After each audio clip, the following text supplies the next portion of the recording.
تصور وکړه چې د دې ویډیو په پای کې مرې.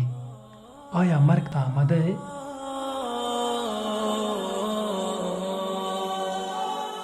آیا له ګناهونو دې ځان ساتلی دی؟ آیا په وروستۍ ځل دې لمونځ کړی؟ آیا په وروستۍ ځل دې توبه کړې ده؟ آیا خپل پورونه دې خلاص کړي دي؟ آیا کورنۍ در څخه راضي ده؟ همدا ثانیه، همدا دقیقه او همدا شیبه په همدغو اوصافو ته آماده یې چې د الله تعالی دیدار وکړې؟ که آماده نه یې نو ځان آماده کړه، ځکه مرګ هر وخت راتلونکی ده.